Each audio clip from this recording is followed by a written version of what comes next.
The following podcast is recommended for mature audiences only. The following podcast is recommended for adults only. Maturity is not a requirement.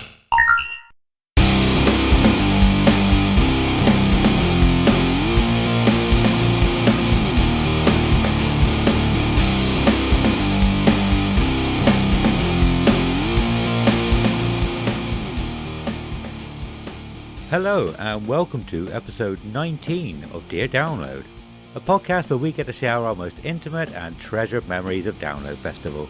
We'll talk about each year, the bands we saw, the bands we missed, and everything else noteworthy that happened across the weekend. Also, we'll touch upon any news, other festivals, and the music industry past, present and future. This week we're talking about the RIP package that you can get for Download Festival. And later on, we've got a really cool interview with a couple of guys that came on, Kev and Gareth. So it's definitely worth sticking around for that. I am Adam, and I'm here with Simon. Hello, and good evening to you, sir. Hello, how you doing, man? Yeah, good, dude. Good. All good, man. We're good. two COVID recoveries. Yes, but yeah, we're two young 25-year-old bucks, so we're perfectly fine. It's all good. But yeah, man, no, I'm good. I'm really good. Yeah. I've wanted to talk about RIP for. It's been our list to do of episodes for ages, isn't it? Like we've done loads of stuff when we've had this one in the background. So I think I got like comments from people on Facebook, like I don't know, like January. Even I don't even know. It might even been before that. I can't remember. So yeah, this is gonna be a good one. I'm looking forward to it. Yeah, definitely. And it was honestly, it was nice to talk about Download again. Because it feels like we haven't done that for a while. I think Gareth, in the interview, says that it was nice to come on and talk to us about Download Festival. And it brought him back some memories that, you know, he enjoyed remembering. And and it's the same for us. Like, I've enjoyed talking about it again. Yeah, it's good. Because we've done a lot of episodes, you know, still within music, sort of the region that we want to do all our podcast in. But yeah, actually download, we haven't properly talked about for a while. So yeah. This is good stuff. Yeah, and Kev, it was actually Kev's idea to do the VIP, RIP even, who got hold of us on Instagram, and I said, yeah, definitely we'll do it. And then about 3 months passed, but I said about 2 months passed, I would say, before I even got back to him. So I felt bad for him that it was taking us a long time to get round to it, but we finally got there, and I think he was pretty chuffed.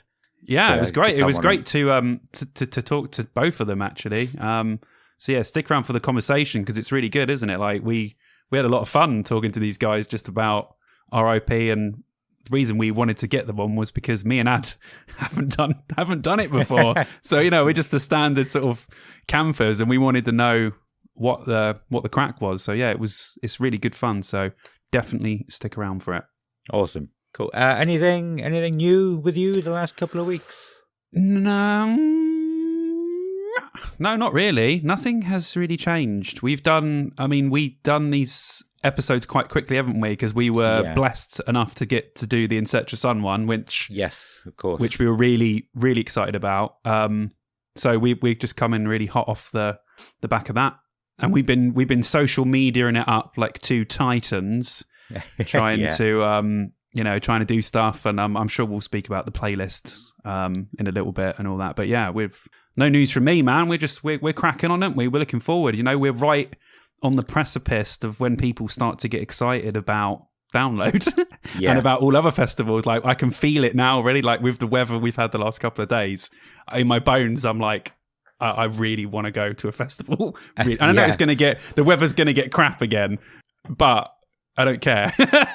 Like it's ignited the fire in me of wanting to go to Download now. So all I do at work is like every couple of hours just go and look at the Bloodstock and Download lineups and just go, I can't wait for this summer. Like I can't wait. So yeah, but no, nothing new. I've got a little bit of news that might go to Download. Obviously, we'll come to it in a second. And I've got one new release that I've listened to, but I don't have anything that I have done. What about you? Cool. Going off what you just said about obviously the In Search of Sun episode, which was very cool to do, and I was so happy that leader asked us to do it. And honestly, I couldn't stop listening to that song for a few days. Yeah, it is Such good. a good song. And then I really listened is. to, he did an interview with a radio station as well. I can't remember what the radio station was. And so I listened to that. It's only about 20 minutes long. And he was saying that they've got probably 5 or 6 more songs coming out sort of by the end of the year. Yeah. And I thought, we can't do specials for every single one of them, but I kind of want to. But If we listen, if they ask us, we'll do it. yeah, You know, that would be cool to do it. And like we said before, you know, if there's any other, we said this from the get go, I think, didn't we? Like one of the first episodes, I think I remember you saying, you know, it'd be awesome if people could send us music we could listen to and kind of like review and stuff. So we would be willing to do that anyway. You wouldn't really, you know. yeah, Like yeah, give a honest, like an honest review, not just like when your mate goes, "Oh yeah, that sounds all right." Like an honest review of something to say what we really liked about it and what maybe we didn't even like about it. So that's cool. Yeah, definitely. And that's something that came up in the interview previously, actually, with Samantha and Andy. You know, they said you need somebody who can be brutally honest with you. Mm-hmm. And I think I struggled to find the words I was thinking of, but yeah, you need someone who can be. Oh, it's gone again. Criticism. Critique. Yeah. Oh, for fuck's sake, it's gone. I can't believe it's gone. I don't know what. Normally, I can pick them out, but I honestly don't know had what. it. I don't know what one you're talking about. Constructive criticism. There you go. That's the one. Yeah, you There we need go. constructive criticism, and we'd be happy to give that. Yeah, definitely. And Definitely. I can tell you whether you're Swedish enough or not. Swedish melodic death metal enough or not, or 90s boy. Hey, have you heard of Dead by April? Heard of? Yes. Listen to them. Never listened. Definitely heard of. Listen to them. They are basically Scandinavian melodic death metal meets 90s boy bands. That sounds like something I would enjoy. That So yes, is I will go and listen to perfect that. music. We've gone off on one already. I was going to say quickly, you just reminded me, I was going to say, if you want to send music into us, the more you sound like raunchy, the higher your review's Yes. going to be. Mark it off the bingo card, guys. We got raunchy in this one. Yeah, there we go. Nice. Yes. But another thing I thought about today actually, which was quite cool that you brought it. Well, it sort of come up from something you said. I would love. So what I would love more than anything is to get music appreciated more than it is. I know people still love a lot of music, but buying music appreciated more as well, and normalizing sharing friends, bands, and stuff like that. Like because as we discussed with In Search of Sun, Mm-hmm. no, it wasn't. It was an episode before, but it works with In Search of Sun as well.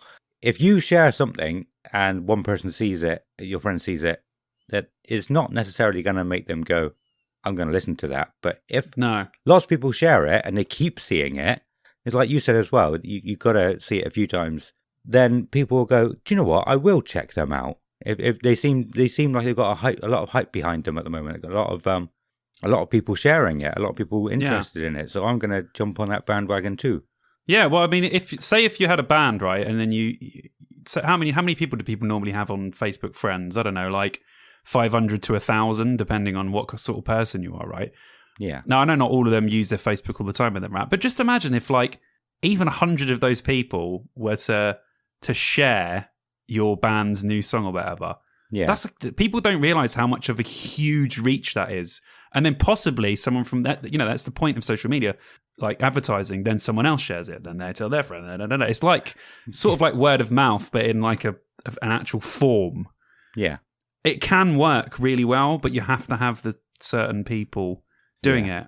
But that was very cool. And so one thing that I thought about doing as well, similar to what you said about rating music, in the board game world, there's lots of conventions and people go and they'll buy like a fuckload of board games and come back and sort of share their haul and say like, this is what I bought. That's cool. And I thought we could do that with music. Mm. And I was going to do it first and see if like I can make something of it and just go and buy like take like 50, 60 quid with me and try and buy some really cool CDs with it and just picture them together and go, rate my haul. What do you think of Yeah. this lot? That's and, cool, and man. I like that. I would love that. I would absolutely love that if that sort of became a new trend, because that means people are buying CDs again as well. Yeah, I like it. But obviously, I was going to lead by example and do it first myself, and then try and See, get my everybody version to of do it. that would be I would do it. I personally wouldn't buy a CD anymore, but a vinyl Vinyls, I yeah. would buy. Yeah, so something. I would take 60 quid and buy 3 vinyls, 3 like metal vinyls or rock vinyls or whatever. And then, exactly the same thing. That would be awesome. That's really cool. I like it. And I'm going to do it. I will do it. But if you want to beat me to it now that I've said it, then carry we'll on. see. Payday's Friday. I'll see how much money I got. Cool. Because they do have some nice new vinyls in HMV in Cheltenham. So awesome. I mean, it doesn't. Yeah, I have do to go be in just there and be music. like, oh, Hybrid Theory on vinyl. That's going to sound so sick. So I'm like, I think I might have to buy that at some point. So I'll go in and have a look, man. Definitely. Yeah. But yeah, it doesn't have to be just music either. It could be a little mug, a little Iron Maiden mug or something, or they do pins or badges. Yeah. That, like, something variety. That's what I would do anyway. Nice. No, dude, that sounds awesome. You're coming up with loads of Cool good idea. stuff recently. Yeah. I'm a thinker. I do think. But so I never actually said anything. What's going on with me? Nothing. I haven't really got anything new this last couple of weeks. Obviously, I'm at home with COVID for the week, and we didn't really do a lot. I was watching a video. I think it was about Iron Maiden a week or so ago, and they were talking about. Do you remember I said that I had the idea of the Sonosphere stages facing each other about 5 years before Sonosphere happened? Yeah. Well, I mean, I wasn't thinking that I was the first person to ever think that, but I found proof now that I think one of the guys from Iron Maiden was saying there was a gig or festival where I think he said in Berlin in 1983 that had that. Yeah. There was definitely at least one that did it even before I was born. So Yeah. Yeah, but that's still a good idea, though. I mean, yeah, it might have been a one-off thing, or they might not have done it. But to imagine if you had thought of, you could have been the person that come up with the Sonosphere idea. Yeah. Said that to someone, and someone goes, "Hold a minute, that's a really good idea. Maybe we should talk to some people and try and get that off the ground." Probably exactly what happened. So yeah, could have been you. Anyway, you said the dirty word that we can't say. Iron Maiden. I'm sorry. No. You said it. You said it again. You said it again. I said it. But other than that, there is nothing. Oh, my music enlightenment. I haven't spoken about that for a little while. Yeah, go on, man. What's happening? Nothing, really. I will. So I was trying to think of bands to listen to the other day, and I thought, you've talked about Mushroomhead a lot. I'm going to write down Mushroomhead and I'll listen to them at some point, because I've only really heard the one song that they released, like right at the beginning, and I didn't even know they were still a thing anymore. So I was going through my notes before talking tonight, and I'd already written down Turnstile and Teenage Wrist on a different notes thingy, but I forgot, so I haven't listened to them yet. But I am definitely going to... put that there. I am definitely going to keep a list of who to listen, because when I put music on, I don't know who to listen to. I just go back to the same 2010s playlist that I've been listening to for ages. So if you have a list, you'll go, do you know what? I'm just going to pick one of these and stick it on, see what I think. That's a good idea, actually. That is good. I think I might start asking guests as well. Say as well as like we asked Gareth and Kev for stories with Campsite Fuckery. I might ask guests and say, right, pick one band for me to listen to, and I will say on the next episode what I think. Okay, yeah, that's good. That'll get me going. I mean, we could do that with both of us. Yeah, man. Hells yeah. Awesome. But yes, right, that is all for me in the this catch-up bit, I think. Okay, shall we... Dortmund. Sorry, just going through my notes. It was Dortmund. Dortmund, 1993 Heavy Dortmund show. Oh, same setup as it. Long time ago. Yeah. Long time before Sonosphere, definitely. Yeah. Shall we go to some news? Yes. Yeah. Let's go. Bring in the news. Bring the news. Bring the news. This is the news. We've got news coming for you now. Just shut up. The news is going to come now. This is the news. This is bad news. Oh no. And it could be bad news for the future. So, Static X cancelled Bloodstock, and Killswitch Engage cancelled all of their UK and European shows, same as Static X. And there's been a few other bands that have followed suit because of all the stuff. We won't say it because we don't want to get too monetized, but all the stuff that's happening in Europe at the moment. Yeah. Now, the worse that gets, the more it will affect traveling bands, like American bands, cancelling tours. And even though technically we're not Europe anymore, but we are really, technically, but we are. And people in like the comments were going mental, like, yeah, this is happening nowhere near us. Why would you not come to the UK? We're not currently affected by it that much. You know, we are in pieces, but it's not affecting our day-to-day running and doing what the country does. Yeah. So people have just been going crazy, and like, yeah, I can understand why people would do it in Europe. I'm not quite sure why they wouldn't come to the UK anymore, unless it's the point of that they have to make the whole trip, and they can't just make like one to the UK and then go all the way back, which I understand. Yeah. So I don't know. I just wanted to see how you felt about it. Like, if it starts to become a trend, and you know that like, I know Download is full of British bands, and we can keep talking about that all the time. But a lot of the big acts on there are American acts, if they don't play, then they got to be filled by someone else, and normally it's going to be British bands. Yeah. So it might end up happening what happened with the Pilot last year, where it's almost all British bands, which was fantastic. But it's still going to affect the lineup if this happens. So I just wanted to see what your take on it was. Yeah, definitely. I did see that Static X had pulled out, and I did see one guy in the comments of one of the groups throwing his toys out of the pram about it, and he just annoyed me, so I didn't carry on looking. I think it's okay to be annoyed by it, absolutely, but you shouldn't, like, you know, you shouldn't be able to say they should come over because of this, and this. It's like there's so much behind the scenes that you don't know about.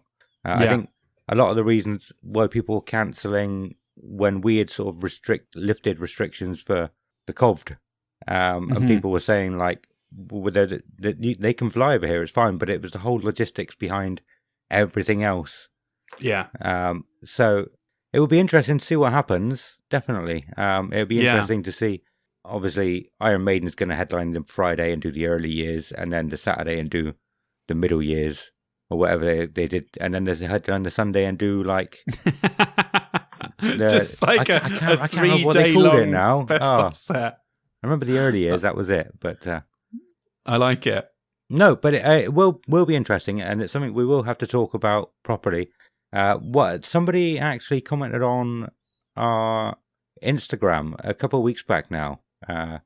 It was just before the announcement, saying like it'll be interesting to see if they do anything with the bands that won't be coming. You know, I think there's one band that you said that was split up, and this guy is Brick in Mouth Syndrome, I think he's called.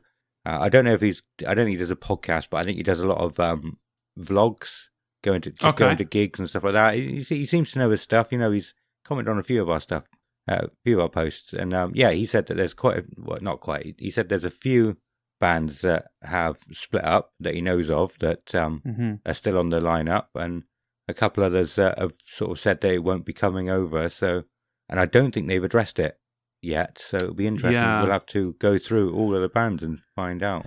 It would just be interesting to like take what we say now and then skip to like the episode that we do just before we go. You know, like the one that says we're going to Download Blur, or, you know, we go into a bit more detail, the lineup and stuff, to see if it's exactly the same. Because this lineup has already changed so much over, like, a lot of it stayed the same, but there's been a lot of changes as well. So I'm not sure I can handle any more changes to this fucking lineup, because it's already so good. It's so good. Yeah. So good. But anyway, okay, we'll go into more detail in that, and later on. And releases, it was just the new Ghost album. So the new Ghost album, Impera. Okay. I've listened to it probably 15 times already.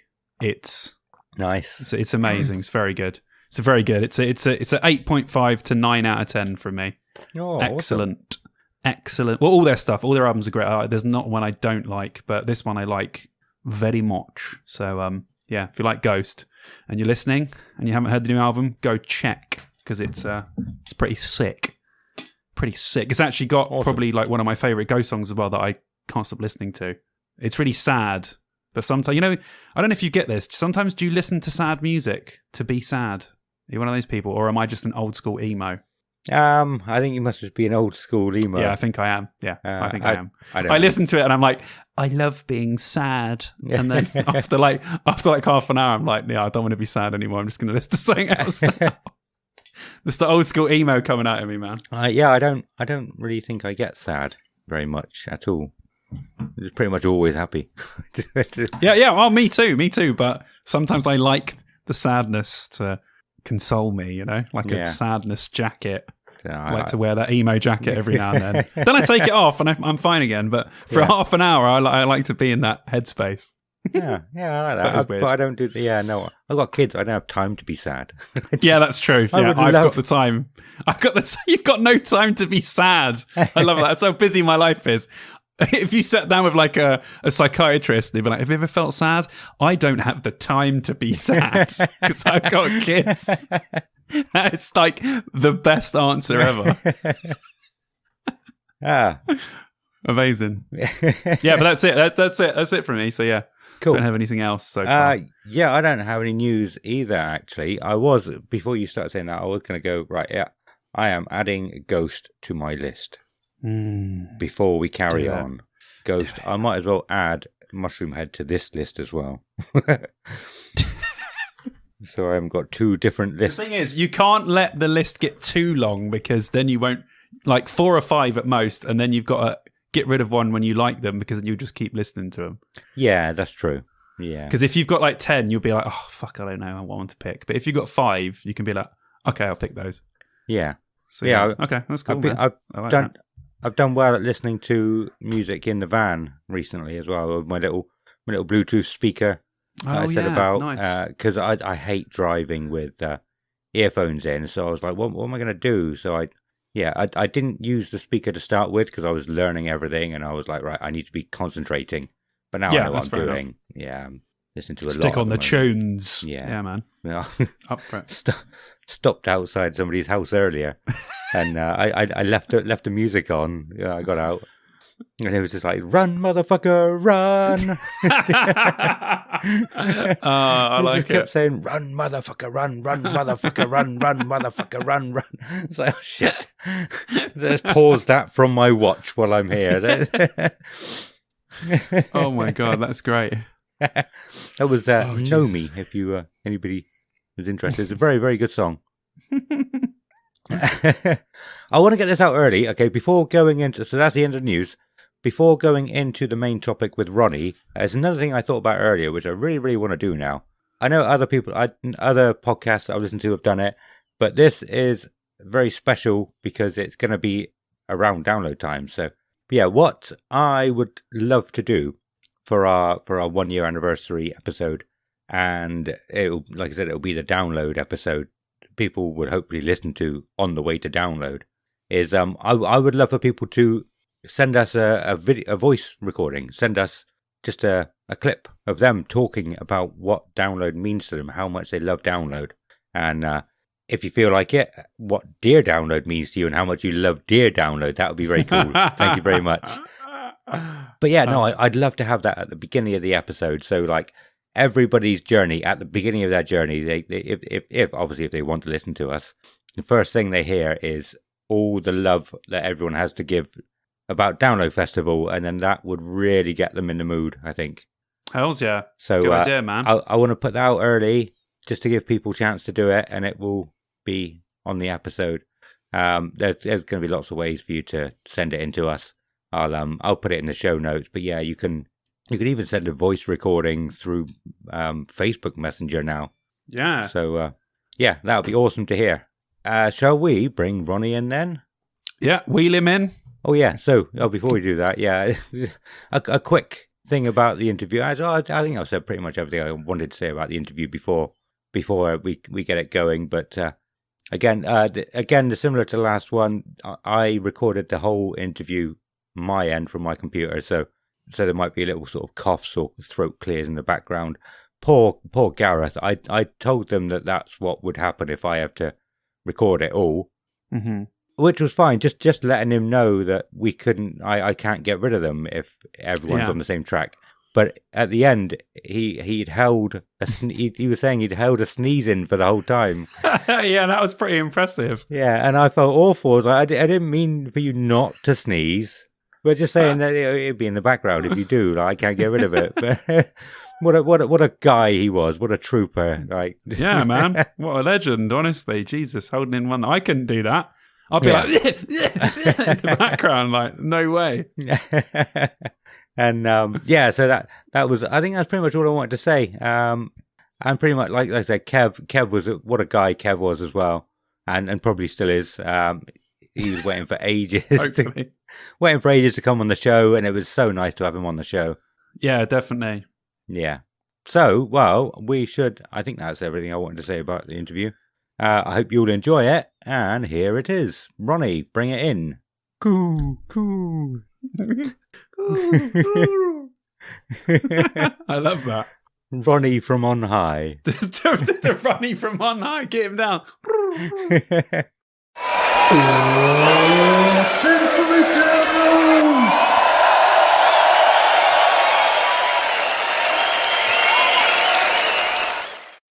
Okay, so this episode we have two special guests on.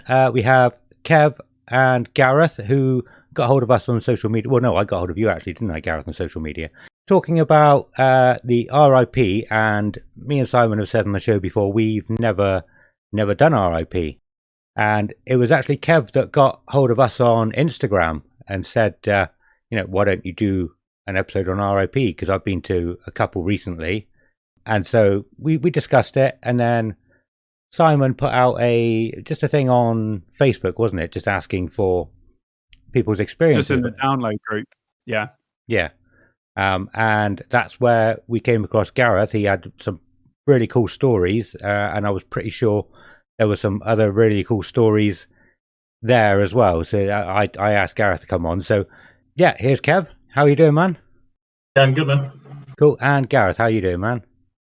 Yeah, very well, thank you. Good.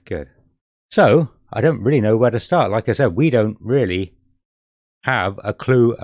Simon, you've done quite a bit of research on RIP. So, do you want to maybe start with what you've come across? I've done loads of research. Obviously, people sent me loads of stuff, and they were just saying how much of an awesome experience it is. But never having done it, and you got to think about, especially Adam, how many times he's been to every single download, and he hasn't been to I know I've been 13 times as well, but to think that both of us haven't been to RIP once is crazy. And people always have such a positive experience of it. I think I just always look at the price tag and think to myself, is it actually worth it? So from your guys' experience, I don't know if Kev, you can go first. Do you think you get that sort of money's worth out of it from camping? Have you done both? Have you camped in RIP and normal, or have you just done an RIP? Yeah, this is going to horrify you. So my first download was 2004. I didn't camp. I didn't camp in 2012, and I've pretty much never camped other than RIP anywhere. So I've done Download, I've done Leeds, I've been to Sonisphere. I've done all these festivals, but never done any kind of standard camping. I think it's there's a few kind of reasons for it. For me, it's definitely worth it. It's the kind of added peace of mind that you don't get in standard camping. There's things you get, 24-hour security. There's so many kind of bonuses to it. So you've got the security thing. You've got, you're much closer to the arena than anybody else. That is kind of like one of the big things. Yeah. I've seen some of the walks that people have to do, from the car park at Download to the, if you're going right to the far end of the campsites, that's a hell of a walk. It is a trek. Yeah. I think when people first go to Download, and obviously some people will go and they just won't look at the map. So, like you said, they'll camp the furthest away because they have no fucking idea where anything is. and then they've got to walk like 10 miles to get to the arena every day. So like, yeah, when you don't do that sort of research, you're like, well, we're fucked. We're right at the end. So basically what we're trying to say, Kev, is you're better than us. We're scum. Earns more money than us, probably. Yeah. Cool. Gareth, what about you? Sorry. Oh, okay. Yeah, so the first time that I actually ended up VIP was just by accident. We were standing in 2005 at the second stage, and this guy comes up and says that he has to leave. So I think it was something to do with his wife who's going to labour, and he takes off these 2 wristbands that he had, and he gave one to me and my friend, and that was actually for like the VIP area, which we never knew existed. And that weekend we ended up meeting Tony Iommi, which was amazing. I have a picture somewhere of myself and Tony, and then it's funny because he came into the VIP area, and then as soon as we get the picture, he realised everyone else was going there for pictures, and he left again. So a lot of people were pretty pissed off at us for that. But then there was next year that we actually went the RIP. And so that was 2006, and we done the RIP for the first time properly. And then we done it again 2007, 2008, 2009, and then 2010. I actually had a bit of a sabbatical from Download until 2016. So 7 years of festivals I missed out on, and then I went back again to do camping in 2019, and that was just the skivvy camping, as you say. Yeah. Cool. It's great. Great experiences. What a difference that must have been for you, really, because so did you say the last time you went was 2010, and you didn't go again until 2016? Yeah, so 2009 and then 2016, Oh, but 2016 it was only just the Friday, I think it was, just to see Rammstein, and I just Did you drove down notice from. any like massive differences in the festival? Because that's quite a long. Like festivals change quite quickly, don't they? Yeah. So like not going for that long, you must be like, fucking hell. Yeah, I mean, I think the locations have changed from the beginning. 2004 was my very first Download festival, and again that was just regular camping. But we also done the Glasgow Download, which was on the Wednesday and Thursday. Wow. Then we travelled down on the Friday, and then seen the exact same lineup plus a few extra bands on the Saturday, Sunday. But yeah, there's been massive changes in the last day. Last I was there was 2019, and that'll be the same as most people, unless you went to the pilot last year. But yeah, big changes. And back in the early days, all you remember that it was in the actual race course, and I think that was the best location as well. And even the RIP changed so much as well. Even between 2006 and 2009, you used to have going to the big, kind of like big hall next to the race course, and then it started being tents, and you seemed to get further away from the kind of the VIP experience and just more tailored purely for RIP camping. I don't know, but yeah, big changes. I thought. I didn't even know they did RIP back then. You said 2005. Was it 2005 or 2006? Your first RIP? So 2006 was our first proper RIP. As I say, the guy just gave us VIP passes in 2005, and we thought, how can we replicate that experience again? Because it was phenomenal. So we were still in the normal campsite, but we managed to get backstage or whatever it was to this tent, and ends up getting steaming on the Saturday night with Corey Taylor, Matt Heffy. That was the night before Trivium done that big massive one. And one of the experiences from that year as well that stood out was Breed 77 recognising myself and my friend, purely because the year before they were playing in Glasgow, and one of my friend's bands were supporting them. Oh, nice. And I was in King Tut's Wawa Hut, and we managed to get into the green room, drank all their beer, ate their food, then fucked off. So they genuinely remembered us a year later at Download Festival and pinned us for it. That's Awesome. amazing. Do you remember how much the RIP cost you back then? Because I think normal download in 2006 would have only been about 120, 130 quid. Yeah. I think the first time, say 2006, I think it was roughly about 200 to 250, but there were different packages. Right. So it wasn't that much more expensive than the regular ticket. Yeah.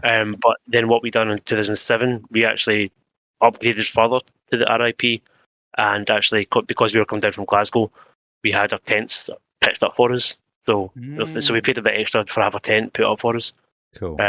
Which obviously made traveling a lot easier. Awesome. And Kev, you said, was it 2018 and 2019? You said you've been. Have you been to RIP anymore?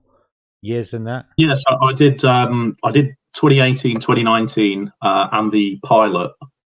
But I also in 20, I think it was 20, might have been 2016, 2017. I did the Ready to Rock, which is kind of like the first step up towards RIP. Okay. So Ready to Rock used to be as you come across from the car park, and you walk straight through. Ready to Rock was kind of like straight on your right hand side, kind of like right on the edge of the village, closer to the arena. Right. So Ready to Rock was pre-pitched. Okay. Yes, I know. I did that a couple of times. Yeah. Yeah. Yeah, because I remember. And then, Sorry, go on. yes, you're yeah. So I did Ready to Rock a couple of times. That's based just there. It's almost like a smaller sort of RIP, but it's nowhere near the cost of RIP, but you don't get as many benefits. So Right. you've got access to showers only available in that area. Same with toilets, and a little kiosk where you could get like hot drinks at night. But then from there I went and started doing full on RIP, and I've got RIP booked for this year as well. So I'm staying in Sleepy Hollow. So there's kind of like two sections to RIP. Yeah. It's Park Farm is the biggest area, which is where they're doing a lot of the pre-pitch stuff. So all the bell tents and those kind of things are there. Where I did kind of like the equivalent of the Leeds Festival a couple of times. And then what I do now is I'm in Sleepy Hollow again this year, but I'm looking at doing Park Farm next year. Just because Park Farm's actually closer to the arena than Sleepy Hollow. So Sleepy Hollow is like a 10-minute walk, if that. Okay. It's so close to getting straight in. It's ridiculous. Yeah. Yeah. That's one thing I didn't. Go on, Ad. Sorry. Yeah, that's one thing I never even knew, that there was different sections for the RIP. I thought you just went RIP and then you're in like one. Yeah, but I saw so many people saying on the group Facebook group post that Simon put up, like, oh yeah, I stayed in Park Farm. Most people said Park Farm. Actually, I don't remember seeing anything about Sleepy Hollow in there. Yeah, so Sleepy Hollow's essentially an extension. Kind of like at the back of, to the side of Park Farm, and it is basically just a huge field, and it's in the bit that I stay in. You actually drive into through Park Farm and into Sleepy Hollow. Right. Then you literally park up and take your tent out, and then just put your tent next to your car. That's awesome. That's cool. Do you remember how much it was the most recent years? It's this year so the whole package this year's cost the two of us, it's cost about 1,100 altogether. Bloody hell! It's a huge amount of money. Yeah, that's crazy. I just thought then, Gareth, could you park next to your tent back when you were going before as well? So yeah, you could, because we were on Park Farm from 2006, 2007, I think 2008. And I think 2009 as well.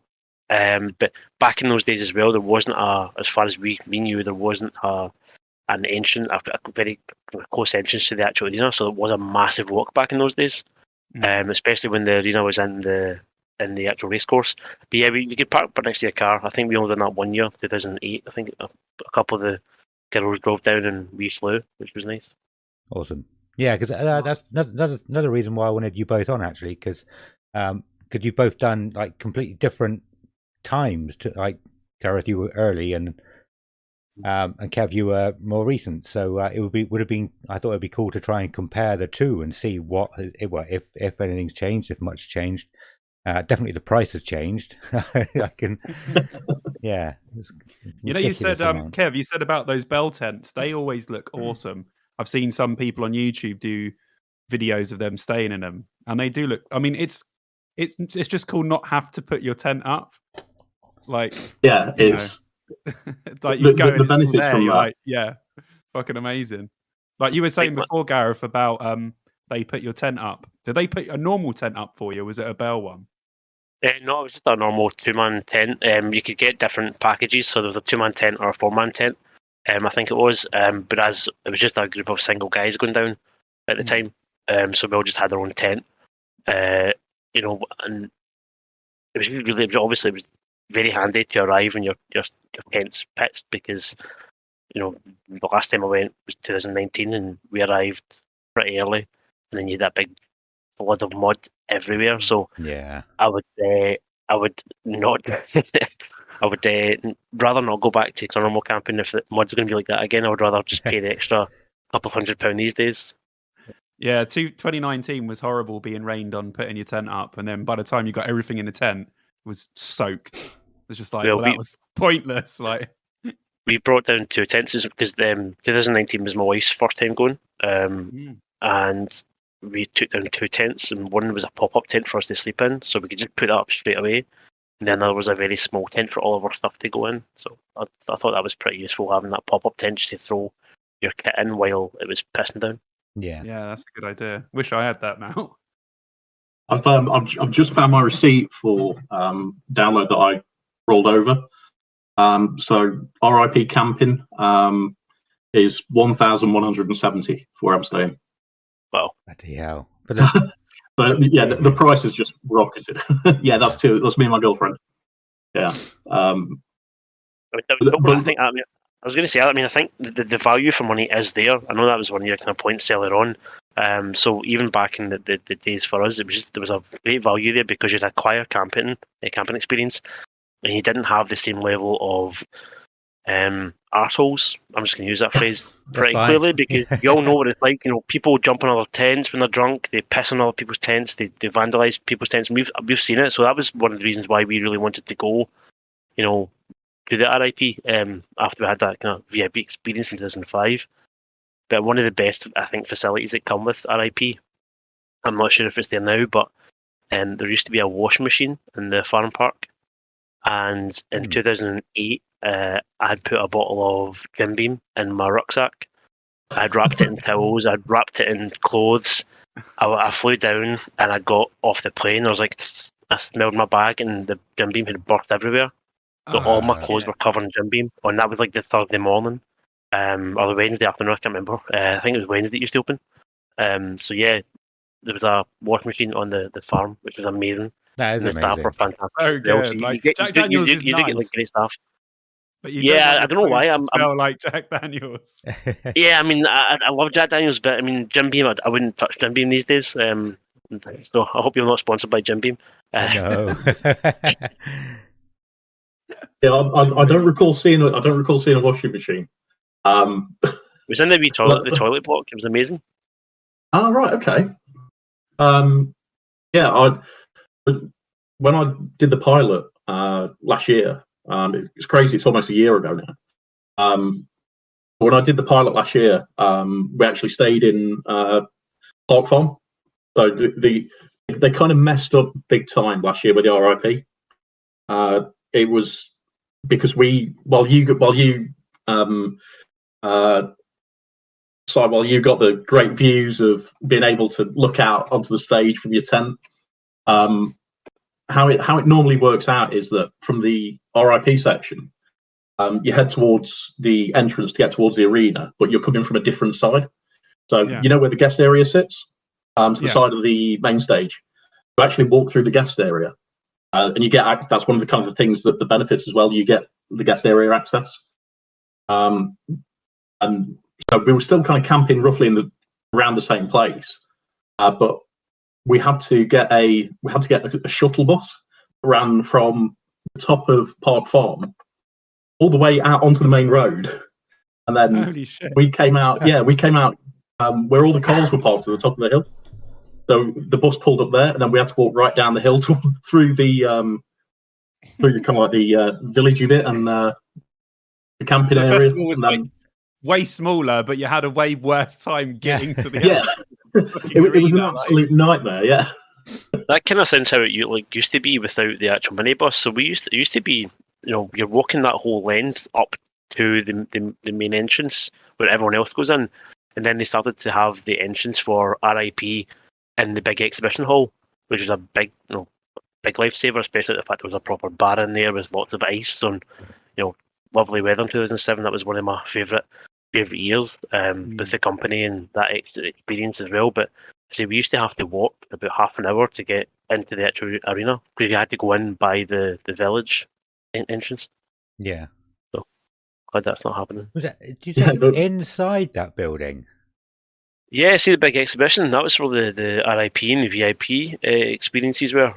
So there was a bar in there, and I remember the cocktail that we had repeatedly. It was called a Deep Mule. So it was like vodka, whiskey, and tequila with ginger ale.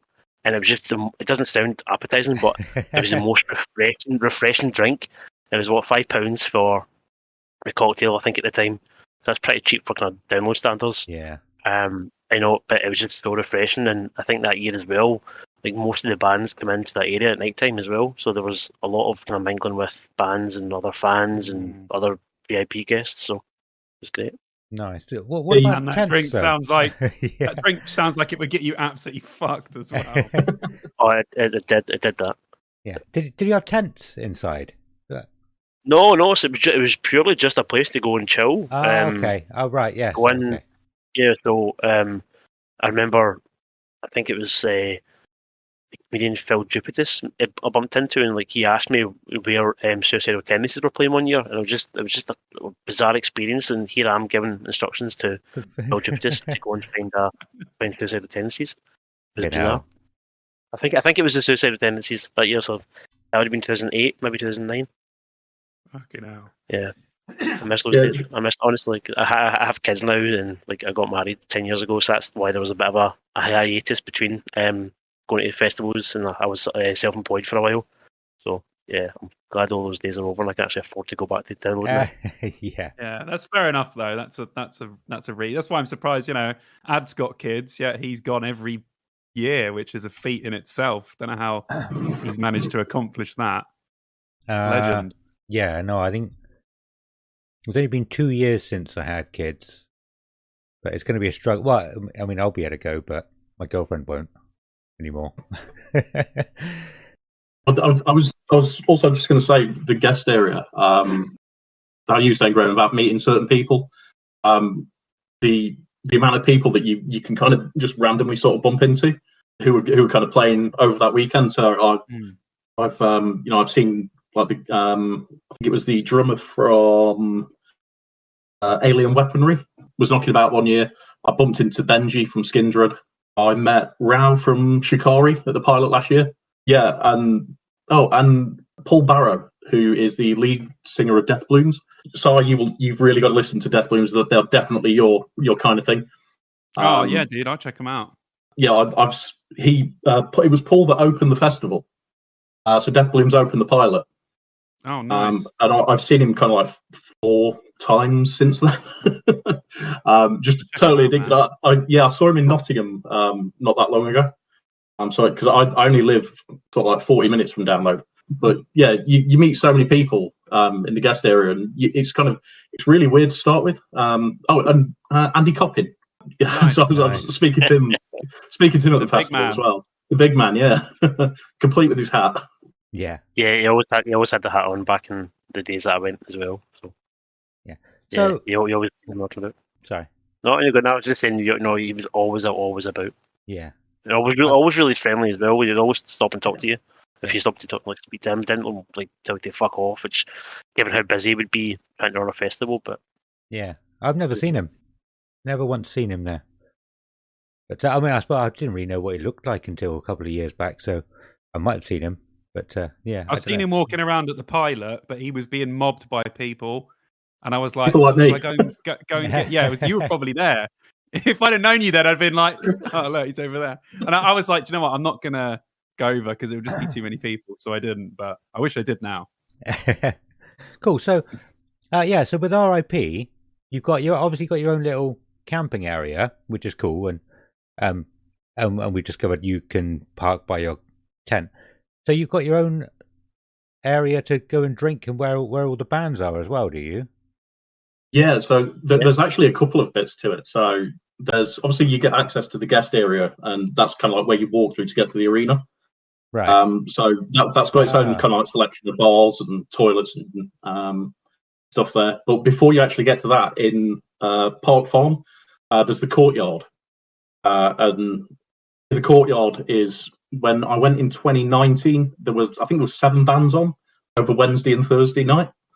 So I mean, Thursday night was great. I saw I remember seeing Wolfjaw and Those Damn Crows. They both played on that stage, and I mean they about blew my eardrums out. I was right at the front next to the speaker. But they were incredible. So, and in that bit you've got so you'll have bands later on, kind of like Wednesday, Thursday. There's a few kind of like communal areas. Is that part of that? Sorry, is that part of that Bawdy barbecue thing that they'd do? Yeah. That's what, because I keep hearing about that, and then people say it, and I'm like, I have no idea what that is, but I've heard it for years, and now I think it's related to that, isn't it? Yeah. And you've also got almost like a little, very mini village. I remember there being kind of somewhere you could get like sleeping bags or camping chairs, for instance, that kind of thing. But yeah, there's.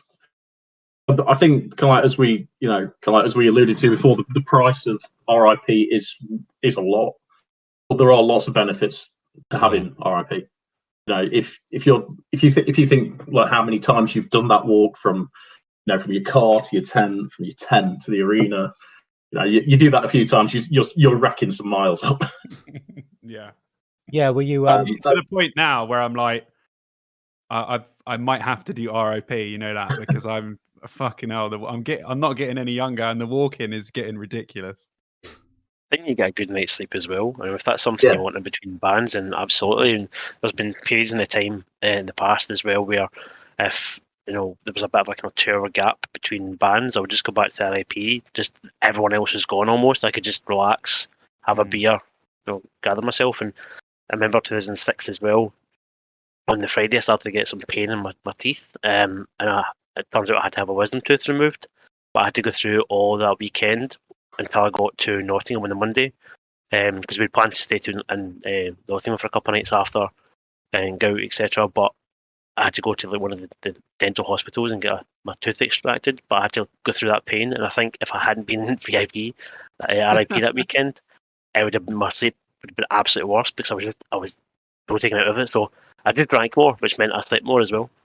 I think so you say that about it being more chilled out. See, I'm a two-faced when I'm at Download, because there'll be a few nights where I want to chill out, but there'll be a few nights when I want to go mental and like party. So I that's the only reason I haven't done RIP is because I feel like on the nights that I really want to party, I feel like I'd be missing out if I wasn't in normal camping. And I know it's a gamble who camps next to you, if they're cool people or, a bunch of 20-year-olds that are going to fucking party till like the whole night, and then you get really pissed off. So I don't know. That's always the thing that's been holding me back is, can I still party with people till late if I want to? Yeah.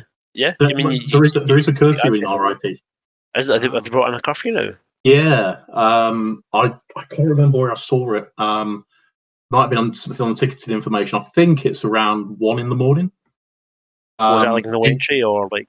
Sorry, no, just essentially just kind of like a sort of a quiet time so people can actually get some sleep through the night. So yeah, I can't remember where I've seen it, but it's definitely on one of the things. But generally, kind of like in RIP, it's more of a mature audience. I suppose is the polite way of putting it. I'm in my like mid-40s now, so I don't want to be up till like 4 a.m. That's fair enough. Those days are kind of behind me now. That's fair enough. Yeah, that's cool, man. That's fine. That's what I mean. And I suppose if I was to stay in RIP and I really wanted to party, I could just walk to the normal camping and go and hang out with people there and party all night and then come back to your tent and sleep. So I suppose it doesn't really matter that much. It's just about hanging around there, isn't it? We used to do that quite a lot because obviously Glasgow metal scene can be quite small sometimes. So if you're down doing RIP, you knew people in the normal camping, you just go to theirs and get drunk as long as you wanted. And I think the one year that I'm really glad that we didn't go up to the normal camping was the time Guns N' Roses played, and there was we didn't know what was happening, and we kept hearing that there was tents being set on fire, and people all these horrible things were happening to people. There was sexual assaults, and I've got no idea to this day if it's true or not. But it was quite that kind of relief that we're not part of that, especially the fact that we would have to travel back with charred remains of if things were getting burnt. So Yeah. It was mental. I remember it. I remember standing there watching the riot police. It was insane, dude. Like that 2006 was. yeah, Nothing's happened like that since, and I don't think it ever will again. No. But it was just mental. Everything was on fire. There was police everywhere, people banging the drums. It was literally like a scene from a film. I was like, what the hell is happening here? What is going on? Was that not the Sunday night as well? So Yeah. everyone was just, I think everyone, Yeah. Guns N' Roses were an hour or so late, and everyone was just tired. So, and I'm not excusing people's behaviour there, but that was the obviously our first year RIP, but I was absolutely glad for it. So that really cemented in our heads that we're not going back to normal camping. Yeah. Yeah. Well, I think that Sounds like year, Lord of the Flies. dude, it was mental as well. Because look, there was not a cloud in the sky the whole time. So No. you literally, the sun was just, you couldn't hide from it. So everyone was dehydrated. Water was far too expensive. Everyone was always pissed off about Guns N' Roses, and then it all just amalgamated into like a fucking nuts, insane evening where people just like lost it. I think there was also the World Cup on that year as well. So the big, massive televisions, big TV screens that they were showing movies and the football games as well. And one of the things as well, like just on that point about the big TVs, there's one moment from Download Festival that will stay with me until I die, and that was I think it was like Friday night, 1 a.m, everyone's starting to calm down, and they put on Team America, and 2,000 or 3,000 people watching Team America on the hill. And everyone does the Matt Damon bit in unison. It was beautiful. I'll never forget that until the day I die. It was just amazing. That's awesome. That sounds great. You made me think of something a second ago, actually. So something Simon was reminded about by one of his friends, and so I'm curious now because I remembered it after as well.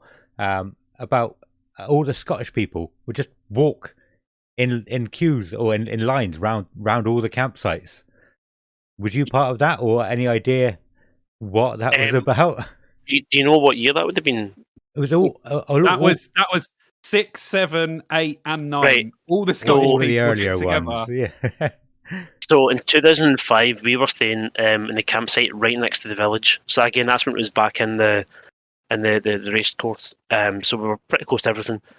And my friend Danny and I started doing a conga at like half 1 or something like that. And we kept going for about an hour. And we turned around and realised there was about 3,000 people following us. So I don't know if maybe that started, but that was like 2005, I think it was. You We might have started this started conga between. I know we generally did. We just started between ourselves because there was we were the only Scots, the two of us, in a kind of little group, and we thought, fuck it, let's just get really drunk, and then we started a conga between the two of us, and then some of the other tents nearby joined in, and then we went all the way around, right around the campsite, and go back to the campsite and realised, yeah, we've done our job. Let's go to bed. You might have started it. Like I remember, I specifically remember 2007 because we were on the hill, and I'm not even joking you. I've never seen this many Scottish people in one place apart from Scotland, and they were literally going down Scottish flags, and they were going Scotland. I never started that. I don't take any credit for Scots running about singing Scotland with flags. I don't tolerate that behaviour. It was good though. They looked like they were having a great time, man. It was good. Well, I remember they weren't being assholes or anything like that. It was just I completely forgot that it ever happened until Simon reminded me. And yeah, just walking around going, yeah, we're from Scotland. Oh no, they were like hugging people and like inviting people to join. And then I'm sure like after that, half the people in there weren't Scottish. They were just walking around with the Scottish people. Like, it was great. They don't do it anymore. It sucks. Oh, no, I don't think I started that run about with the flags, but we're not trusted to go anywhere these days, so Trust. we can't behave ourselves when we go down south. I love it. So, so going back to RIP, as I've said, I've never actually been. I don't know what happens. I know you've done a lot of research, Simon. Is there anything else that you that either of these guys have said that have made you think of something, or anything that might be in your notes that you want to know about? Yeah, what's the best stuff? Like back in the day, Gareth, did they give you the goodie bag that they do now? Yes. You still got stuff. Like you guys must have so much awesome stuff from them. Yeah, I've lost so much stuff over the year. Honestly, like I used to be a size medium t-shirt, so I don't have any more t-shirts anymore. but I really like what Kevin's got in the picture that is in there. So yeah, we used to get like the wee demo dog, Teddy. We had a demoed blanket one year as well. That was fantastic. And my dog stole both of those, which made sense because he was quite into ripping apart any soft furnishing we had at the time. But yeah, I mean, great T-shirts as well. But it wasn't just like your normal download T-shirts you could buy. It specifically said, RIP. Some great goodie bags back then. It's a bit like what Kev's wearing right now. I assume, that was only available in the RIP area, yeah?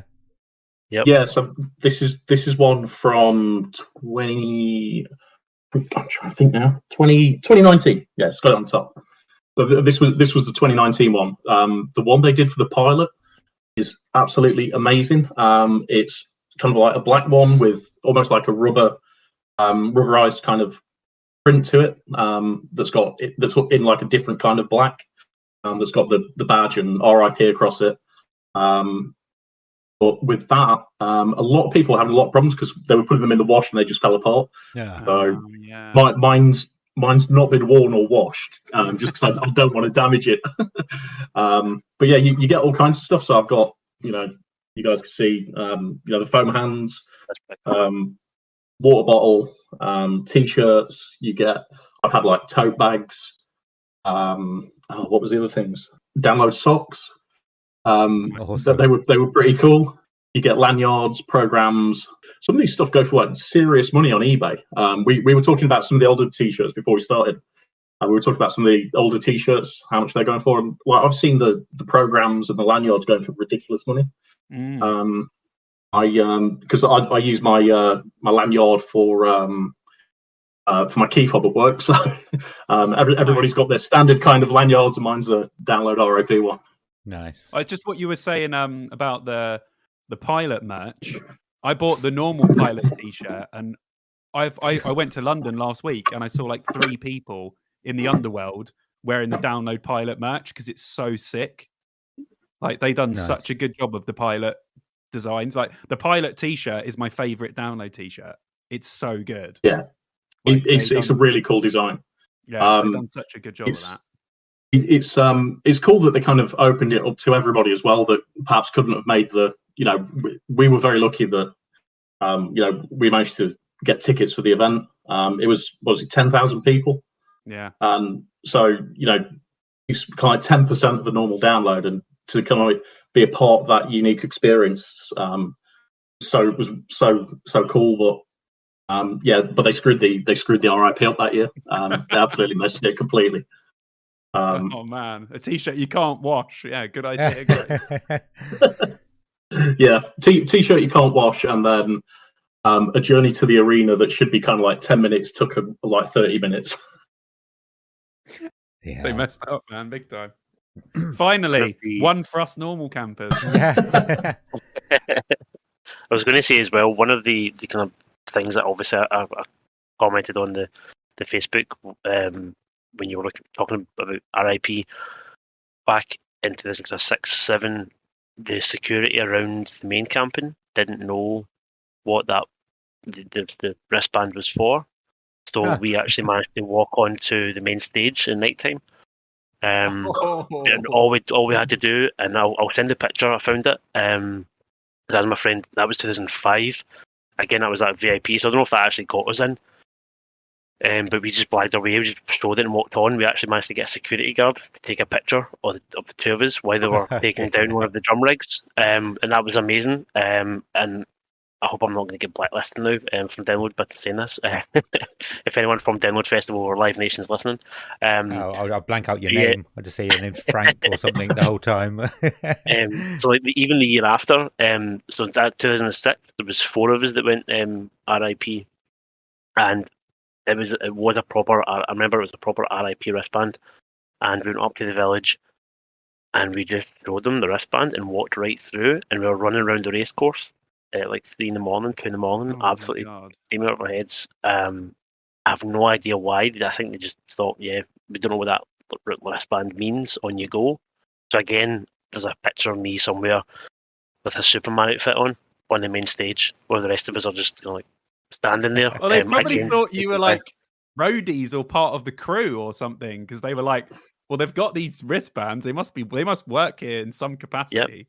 And the thing is, we did constantly. We always like took chances and just try to see how far we can go with a lot of things. And I was what 20 in 2006, so I had no kind of fear.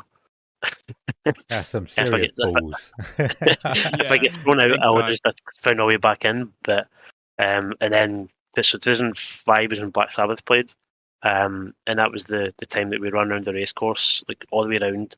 And we found ourselves in the production area behind the main stage, in front of like the porter cabin for Black Sabbath. We're getting pictures in front of it, and the staff or the security are just walking by, and we found like the like Through camping area, and then I can't remember much after that because we were pretty drunk. Cause we just managed to. I think the packaging back then used to get more beer in it than you get now. If only we could have strapped a GoPro to you, man, and sent you in. That would be great. Yeah, I don't have the stamina to keep up these days. So. No, we've said before, like I have to have an afternoon nap to be able to party in the evening. Download now. I have to have one. I can't do it without it. Yeah, I mean I'm 36 now, so I mean that was what my first download. I was 18, 2004, and that was the time we done Glasgow, and then the 2 days at Donington as well. Yeah, I mean I'd love to go back to those days, but get too much responsibilities. Yeah, we all have, don't we? I'll send across that picture that I was talking about on the main stage. I've sent Adam a couple of pictures of the different artists that we found. So when you used to be able to mingle with the bands, I met pretty much all of Machine Head, all of Mastodon, all of Avenged Sevenfold, apart from Sinister Gates, I think it was.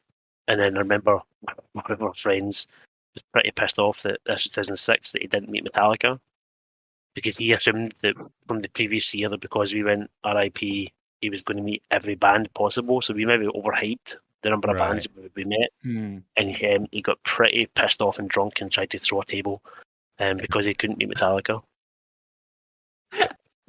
I love it.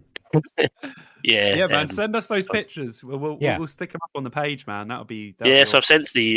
I've sent the across to Adam, but I'm struggling to find some more because they were all on MySpace and Bebo before. MySpace and Bebo. Yeah. It's gone back a while. So, and I've got like an old broken hard drive somewhere that might have some more pictures. So I'll try and send what I can. But awesome. Yeah, I've got the one on the stage. I'll dig out some of the ones I've got from guests as well, and then we can kind of like see what's kind of like around the different bits as well. Yeah, man, definitely. Awesome. Well, go on. Sorry. No, I was just gonna say, is it a GoPro you use side for the vlogs? I use I actually just bought a video camera, like a proper video camera, because I want the next vlog to kind of look old school. So I'm going to shoot it on like an old video camera. But I'm also going to do GoPro shots. But it's not a proper GoPro. It's like a cheap version of a GoPro. Right. You can get some really decent ones to film the vlogs on, and they come out like almost perfect. As long as you've got, some software, you can upscale it to like, proper 1080 and get it looking a bit sweeter. It comes out fine, man. Like, you do not need to buy a fucking £500 Hero. Like, you don't have to. Crazy, but yeah. I'll have to shoot some stuff and kind of show you what's inside RIP. Do it, man. I've got 3 festivals planned this year, so I'm doing RIP a download. I'm doing my first Bloodstock this year. I'm going Bloodstock, 100%. So I'm in Serpent's Lair for that, so it's like the RIP equivalent Bloodstock. And I'm doing another really small one where there is no RIP for this. That's kind of close to where I am, called Stone Dead, which is like really old school kind of like bands they've got there. But yeah, I'll try and shoot some stuff and send it over to you guys. Yeah, do it, man. That'll be awesome. We could use it. Yeah, awesome. Well, we should probably start to wrap it up here. I know, because like I said, me and Simon will go over some of the other things that you can find in RIP just for information purposes. unless, was there anything else you wanted to ask, Simon? No, I think that's a good little chat for people to listen to. It's great to have you guys on and have, you guys included in it, because we don't know what the hell we're talking about, and you guys do. It's fucking awesome. So, no, Cool. It's great. Yeah, and you'll have to come to normal camping, and we'll all have a drink, have a beer. Yeah, or meet up in the arena. Or in the arena, we can't come into your special area, so you'll have to come to us. Unless we happen to find some bands that get people to give us some bands. There you go. We'll all meet on the main stage at midnight. Yeah, we'll flag it. That's fucking ridiculous. So before we start to go, was there any other extra little bits that either of you wanted to cover? Any more stories from Gareth or anybody else? Anything else from Kev? Either of you? There's one demoed memory that, again, will stick with me for a long time because I didn't live it down for a long time.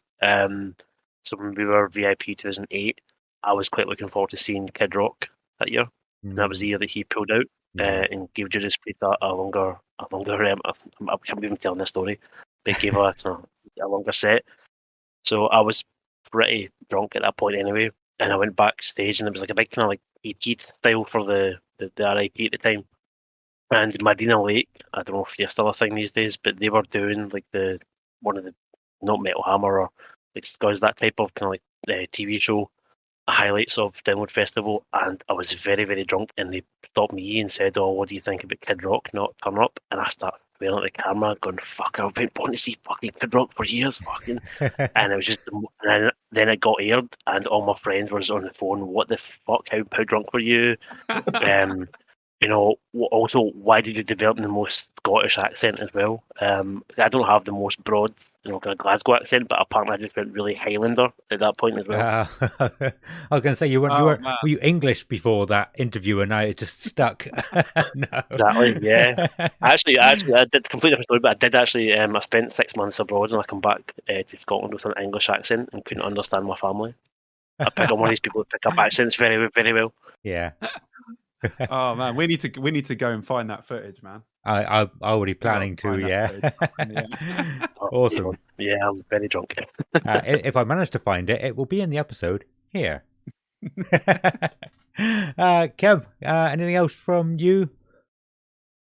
Only thing I was going to say, I remember a while ago, I think it might have been Si, you saying about, I think it was about Metal Hammer, that was it 1 year that you'd appeared in it? I went to the Metal Hammer Golden God Awards. I got my first Metal Hammer appearance at the Pilot Festival. Oh, nice. Oh, sorry. I know what you're talking about. Yeah, I was in Metal Hammer, the back of my jacket, back of my head. Yeah, I got the same one at the Pilot. Oh, nice. They were doing all the pictures, and got the guys from Metal Hammer just come out, tap me on the shoulder, and ask me if they could take a picture. So yeah, finally after many years. Finally in Metal Hammer, yes. Yeah. I mean, what year, did you go to the Golden God Awards? 2005. Right. I went 2009, and there was like a cruise on the Thames with Anthrax. It was fucking insane. Oh my god, they definitely didn't do that. That sounds nuts. Some people don't believe me when I tell these stories, but genuinely, my younger life is far more interesting than my life now. And I hope my wife doesn't hear that. No, it's just insane the amount of people that you've met and drank with and been on cruises with. Fuck me. Nuts. Cool. Well, as I said to both of you earlier in the messages, we do have a section called Campsite Fuckery on the show, which I was hoping you might have a story for. What I'll do is I'll ask you now, and I will cut it out and put it at the beginning of Campsite Fuckery section. So whatever you say here will be then.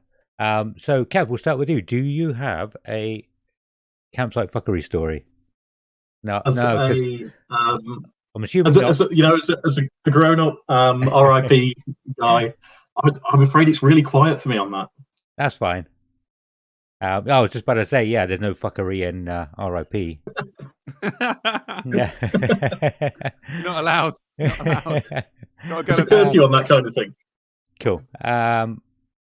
What about you? What about you then, Gareth? So yeah, we better wrap it up for the interview here. So before we go, Kev, is there any shout outs you want to give, or do you want to say where people can find you if you do anything interesting online that you want people to come and find? You know what? For me, I think the biggest shout has to be for all of the bands that played the Download pilot. They all played it for free. So every single one of those guys, just absolutely incredible. Yeah, that was cool. Yeah. And do anything online? Anything you want to plug? No, nothing I want to plug. But I'll definitely send you guys some footage, some pictures. Cool. And who knows? We might see you in RIP. Maybe. Cool. Gareth, what about you? Any shout outs you want to give? Anything you want to plug before you go? I don't really speak to a lot of the guys that I used to go to Download with anymore. Like, I moved away from them, etc. So just a shout out to Danny, Richie, Danny, Susie, etc. If they ever listen to this podcast, if they're on the Download group chat. And also a special shout out to the person who photoshopped a picture that I put on the Download board back in 2008 when I got on the main stage, because that has given me no ends of hilarity, and I still have that somewhere as well. That person might know who it is. But, awesome. Yeah. But again, just thanks to Download, and thanks to you guys for having me on. I've got many great experiences. I've not even touched, I think, the surface, and some of the drunken ones, and probably ones in the back of my head I will never remember, thanks to alcohol. But no, thanks very much for having me on, and get to kind of think about a lot of these experiences that I had, and think of some great times. Yeah, no, it's a lot of fun. We found the same when we started doing this. We just from talking to each other about it, we're just bringing more memories back, and it's good. It's good. You to remember talk. stuff. We'll be talking, won't we, Ad? And all of a sudden, you'll see his brain. He'll go, "Oh my god, you just reminded me of something," and then he'll come out saying, "There was like right at the back, like right there," and then all of a sudden it just swings straight back over again. So yeah, it's great for that when you do this. Cool. Yeah. Okay. So yeah, that should be it for the interview. Thank you, Kev, and thank you, Gareth, for coming on. You'll hear their campsite fuckery stories in a little bit, and we should say bye-bye to you. So thank you for coming on, Kev. Cheers, mate. And thank you, Gareth. Thank you very much for having me. Cheers, guys. Cheers. Yeah, thank you so much for that, Kev and Gareth. That was, like we said earlier, that was an awesome interview. That was so much fun. I hope you guys enjoyed it as well. And Simon, you've done quite a bit of research about RIP as well, haven't you? So, did you want to go through some of your stuff? Yeah, I thought we'd just break it down so I could tell you what you actually get with it. So, a standard RIP with a ticket, they list on there the sort of stuff that you get with it. I'll go into the sort of more sort of luxury stuff afterwards. But so this is a standard. You pitch your tent next to your car and you stay in. It'd be Park Farm or Sleepy Hollow. So the Park Farm part, as far as I'm aware, has the hub in it, the pub and the restaurant. So it's like all the stuff that's sort of like a hub that only you can go to, no one else from the outside, unless you've got an RIP ticket, can actually get in there. And those guys talk a little bit about it in the interview.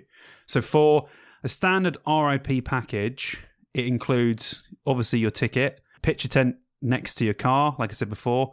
Car parking is included in that, so you don't have to pay extra for it. I would hope not. Could you imagine? Yeah. Pay all that money and then they're like, oh yeah, you got to buy a car parking ticket as well. So yeah, the VIP campsite comes with 24-hour reception, obviously separate toilets and separate showers. So I know that every year it's grown, like they were saying, where there's more and more people using it. So it's probably not as exclusive as it would have felt like when Gareth first went, when it was less. Whereas now it's you probably go in and it looks like quite a lot of people. I don't exactly know how many it is. But yeah, they've got pamper areas with blow dryers, straighteners and mirrors that you can use. So, I mean, I would be using that like 100%. Like I'd be all over the mirrors. I'd be like sorting out my hair, making sure it's looking good. So that's like a huge bonus. And especially for the ladies that want to sort their hair out. So you get into the Download guest area for the weekend. Now, when I spoke to Adam Needham and Search Sun about this, the guest area used to be, and Gareth spoke a little bit about this in the interview, where the bands would hang out.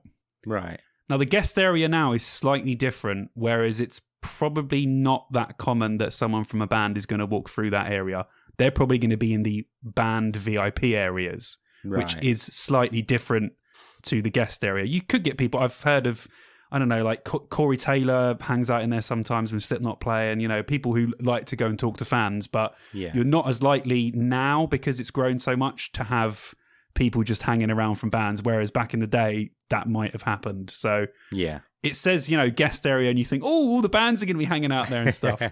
But that's not necessarily the case. So I think when you get that in a ticket, you're like, yeah, man, they're all going to be hanging out and we're all going to drink together.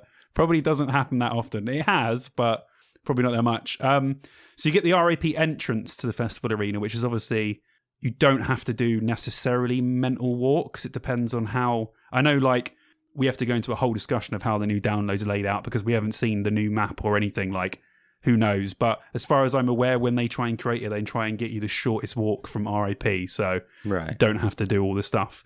You get an RAP doggy bag. So obviously you get, like, you know, loads and loads of stuff included in that. Like, I can't, did I do a list of stuff that was with that? I thought I did. Obviously I didn't. I'm pretty sure I did, but I didn't. So yeah, you know, you get, like I said before, sometimes you get a water container, you get a t-shirt.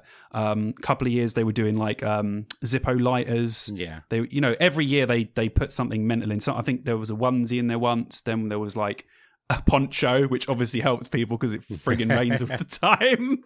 So like stuff in there like that, which is cool. I'd love to get one of those, even if I didn't start an RAP, just to have one. It would be cool.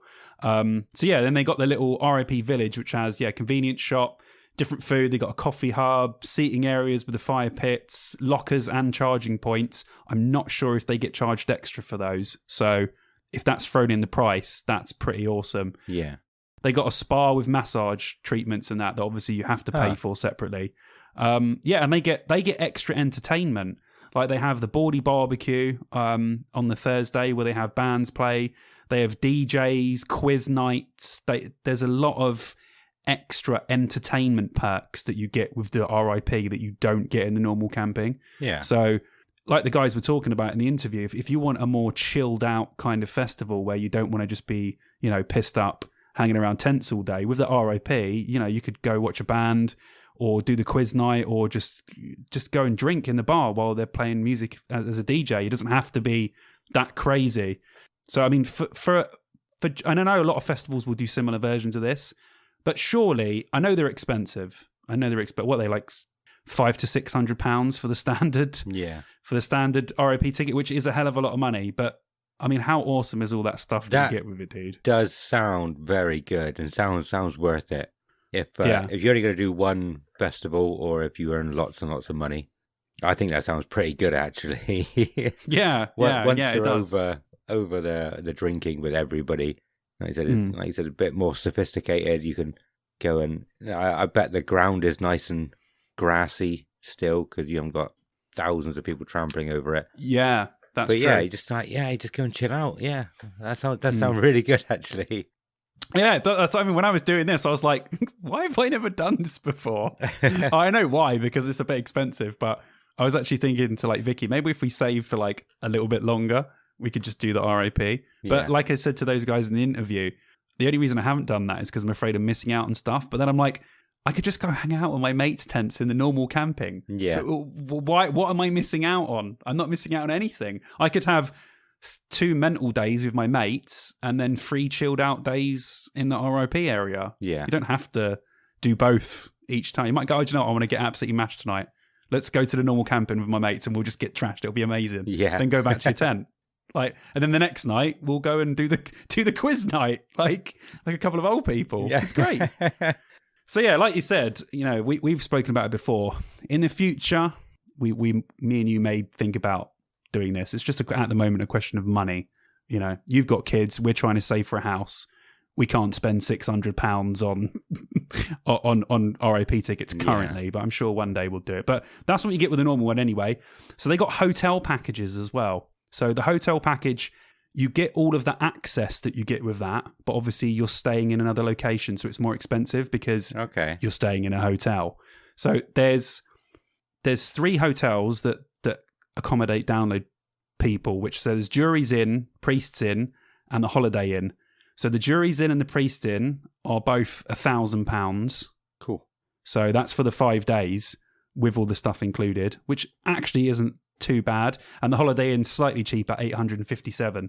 Now these literally sell out within about 10 minutes every Really? time download tickets go on sale. Yeah, the hotel packages go straight away, instantly, and most of the ROP packages do as well. Yeah. Because people just love this extra stuff, and some people just hate camping. Yeah.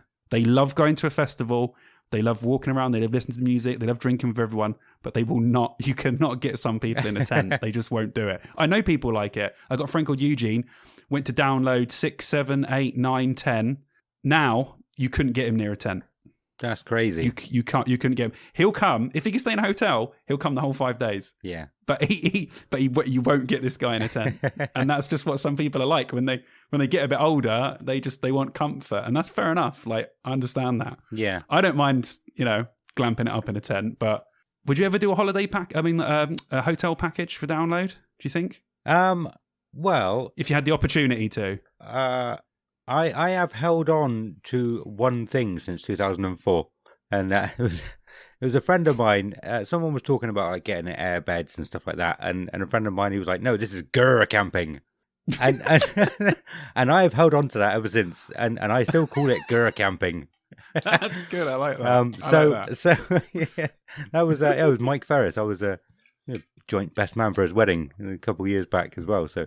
Yeah, Nice. I carried it on, Mike. Don't worry.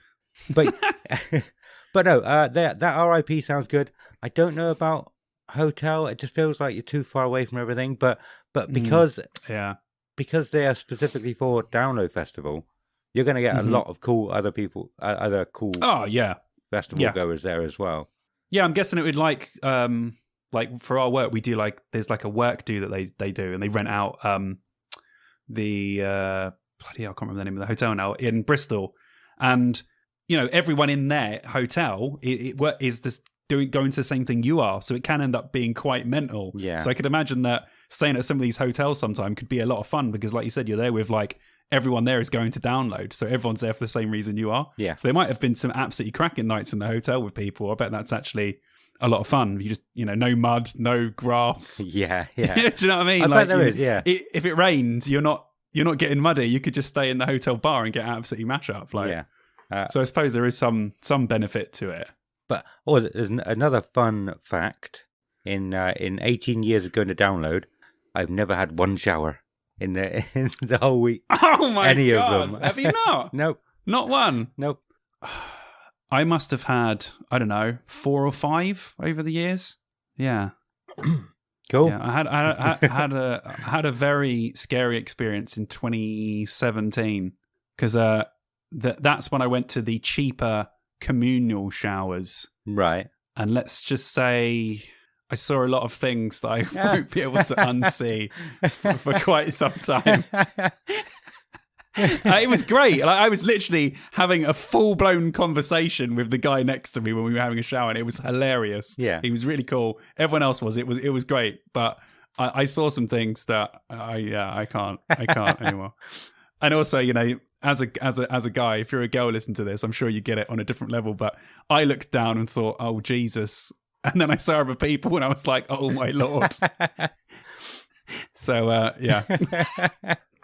So do the communal showers if you're brave enough. But it was a good laugh. I really want to. So the other packages you get. So that's the hotel and the standard. So the other packages are everything entertainment wise and access wise you get still with these, but the camping is different. So you will be in a luxury camp. So you get the Bell tents, which I've seen people do vlogs in, which are the huge sort of white tents. So they're starting from around £700. Right. This is per person, bear in mind. So I think they can fit 4 people in there. So you'd all have to pay £700 each, which is only £100 more than the actual normal standard camping. So I don't know quite if it's worth doing that. But from what I've heard, those Bell tents are awesome. You can get a luxury cabin for £1,200, which is like a wooden cabin that they purposely put down. So basically, like a fancy shed. Basically, fancy shed. That's what it is, because they're like wooden. They build them, so it's just a fancy shed. But it's obviously nicer than staying outside. Yeah. But yeah, they still look pretty cool. Bear in mind, go on the website if you're listening to this and you want to see these, because there are pictures of them on the download site. You can stay in an Airstream, which is awesome. What is that? It's like have you not seen those? Like an American silver camper. I think they were first around in like the 1950s. Okay. So Google it quickly. Google Airstream, just so you actually know what it is. Because when you see it, you'll be like, oh yeah, I know what that is. They're like a very famous American sort of caravan, but it's posh. It's not like the crappy caravans we have here. Comes up Airstream caravan. Is it like rounded at the end? Yeah, and they're silver. They're amazing. Yeah. Okay. I think I know what you mean. Yeah. Yes. Okay. Yeah. Cool. So that kind of like American style caravan, basically. So you can stay in one of those for £2,000. It's quite a jump up. Yeah. That's the most expensive one, which is strange because you and your friends can stay on a tour bus as well for £1,200 per person. And I could tell you, the tour bus looks so sick. Don't you need 8 of you though? Yeah, you have to fulfill a certain amount of people. So yeah, I think there is like 8 bunks. But to stay on a tour bus would be pretty cool. I know you're like not a band, cool. But it would still be to have that experience. And just imagine how. Cook. Yeah, I think there's a games area in it. Yeah, they have everything, man. Like, go on the website, people, and check it out. It's mad. I can't believe they do that. And then finally, they do a still suite, which is a converted container. So it's a big metal container that's been converted into kitchen, bedroom, shower, and everything. And they look incredible. Nice. Out of all of them, that's the one I want to stay in. They look so sick. Like, so sick. Yeah, look at them again on the website. So they have so many different things you can do. It just depends on how much money you've got to spend. Yeah. But it's just crazy how, like, if you were to go onto the website now, all 3/4 of these are sold out completely. Just gone. Like, they sell faster than the normal tickets do because people kind of want to do these extra and different ways of camping. So Download have obviously made a lot of money off of it, which is good. It's a great idea. It's cool to have different things for different people. So yeah, definitely saying that we'll have to do one level off at one point. I'm sure I'm just going to do the basic one. But I've been talking about it for years with people saying, should we do RIP? Are we going to do Are you guys going to do RIP? If you do RIP, I do RIP. So I don't know. Eventually, I think it will happen, but not this year. Standard Gur camping. Gur camping. Gur camping this year, man. So anything else you want to talk about there? Well, I was going to say, I've seen people talking about getting a hotel, and I assumed they were getting their own hotels. I didn't know you could get a hotel through like Download or through Live Nation or whoever it. I'm sure there's hotels around as well that obviously aren't done directly through Download that people stay at, but these are the ones that obviously just Download have got to deal with them where they support the people that go, because obviously it's the same time every year, isn't it? So but I did wonder like how much it would be to book your own hotel, because that's got to be more expensive than RIP, right? So RIP is actually a good value for money. Yeah. I also would be interested to see what prices the surrounding hotels would do, because you go stay there normally, like on the shall we say Download off season, and you might be staying somewhere for like 40 quid, but then all of a sudden they charge you £1,000 because it's Download weekend. Like, you just don't know, do you? Unless you do some research on the area. So, yeah. But yeah, I would definitely want to do RIP as well. Kelly wants to do RIP at some point because she really enjoyed the Sonosphere RIP experience. Ah, well, yeah. There you go. She hasn't actually told me much about what it was like, if I'm honest. So I don't know. We need to get her on. She wants to do it so much. Interview her and she can tell us what it was like. Yeah. Yeah, she said the other day when I said we were going to be talking about the RIP, she was like, "Oh yeah, I want to do that at Download at some point." I think she's done a hotel as well. So I nice. could talk to my girlfriend, and I would have the answers for these things. But I'm just going to sit here and go, I wonder, what would that be like? How One much day would this be? we might find out. Adam might actually talk to her about it. I don't have time to talk to my girlfriend. I've got kids, okay? I don't have time to be sad, and I don't have time to talk to my girlfriend. Oh, that's the best.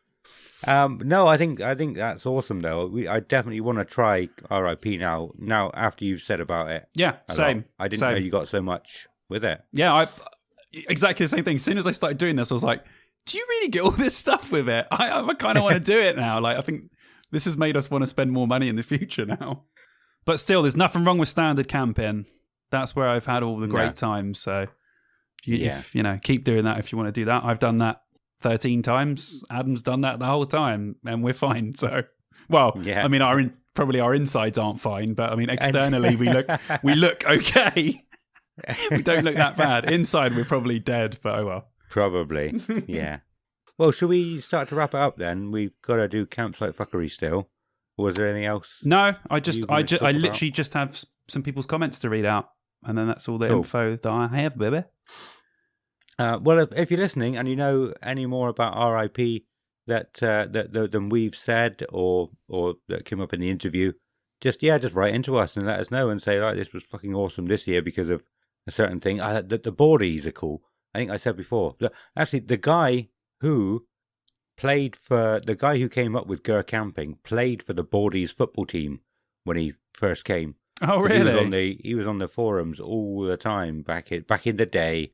So yeah, he was in with them. But like, it's cool how they got to be like the important people just from running the message boards, I suppose. Yeah. The forums. Crazy. Yeah.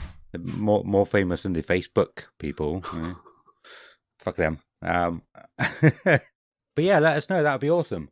Yeah. We'd love to hear.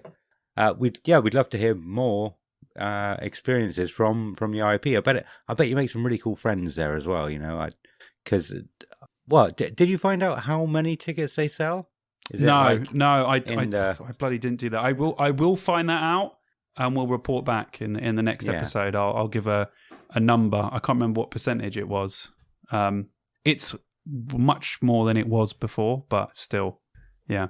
Yeah, just wondering whether it's like in the sort of 1 to 200 range or 1 to 2,000. It's much more than It's getting up there now, I think. Yeah, cool. Right, well, let's go on to campsite fuckery then, because we've got a lot of stuff coming up. We will have Gareth's story first in here as well, and then we'll lead on to what you got from the Facebook group or the Facebook post that you put out. Yeah, people's comments from a post I put on the download page, just asking what people, their experiences of RIP. So I got a few of those to read out.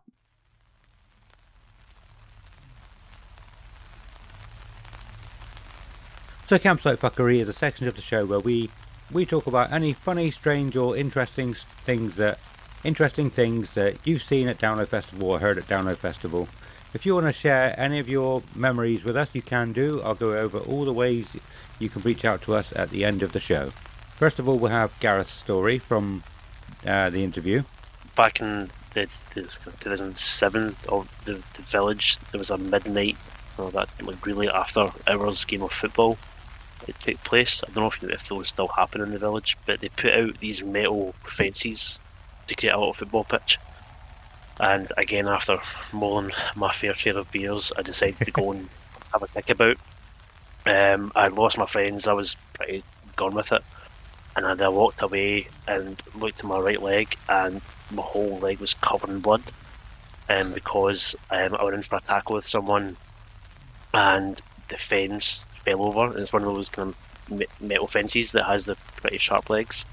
And I've got a big, massive scar about that, like about 5 or 6 inches, right down my leg to this day. Yeah. Jesus. Yeah. Fuck so me. Don't play football, John. No.